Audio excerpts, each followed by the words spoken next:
ሰላም ጤና ይስጥልኝ ውድ እናቶችና አባቶች ጤናማ ልጅ እንዲኖረን ከእርግዝና ጀምሮ እስከ መጀመሪያዎቹ የልጅነት ዓመታት ምን አይነት ጥንቃቄ ማድረግ እንዳለብን ያውቃሉ?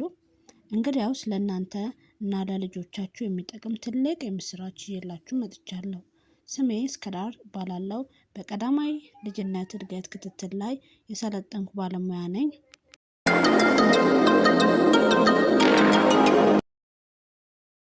ዛሬ ለእናንተ ይጠቅማል ብዬ ካሰብኩት ነገር አንዱን ይዤላችሁ መጥቻለሁ።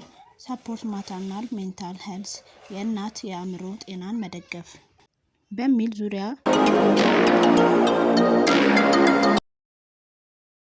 የቅድመ ወሊድና ከወሊድ በኋላ የእናቶችን የአእምሮ ጤናን ድጋፍ ማድረግ አለብን። እናቶች በእርግዝና ወቅትና ከወሊድ በኋላ ፕሪናታል ፔሪድ የሚገጥሟቸው የአእምሮ ጤናን ተግዳሮቶች ለመከላከል ለመለየትና ለማከም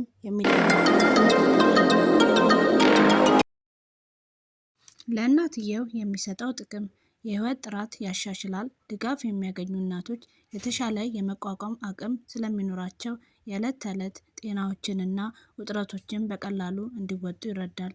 ከባድ ችግሮች ይከላከላል። አስቀድሞ የሚደረግ ድጋፍ ከወሊድ በኋላ የሚከሰት ከፍተኛ ድባቴ ፖስት ፓርተም ዲፕሬሽን ጭንቀትን ራስን የማጥፋት አደጋን ለመቀነስ ይረዳል።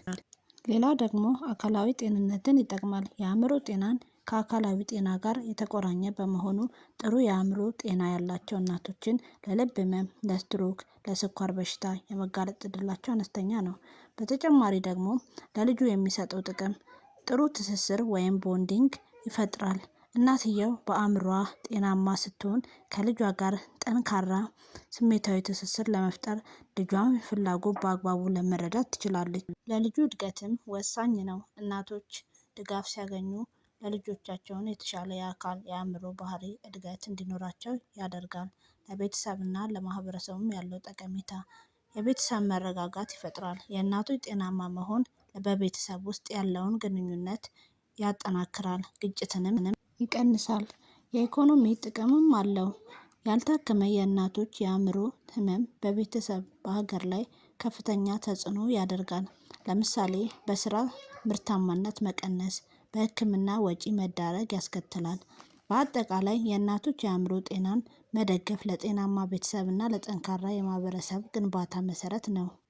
ስለዚህ እናቶችን መደገፍ ለልጆቻችንም ጤና ለሀገራችንም ጥሩ ስለሚሆን የተስተካከለ ስለሚሆን እናቶቻችንን እንደግፍ እላለሁ። ቪዲዮ ከተመቻችሁ ላይክ፣ ኮሜንት፣ ሼር፣ ሰብስክራይብ በማድረግ ትብብራችሁ አይለይ። አመሰግናለሁ። መልካም ጊዜ፣ መልካም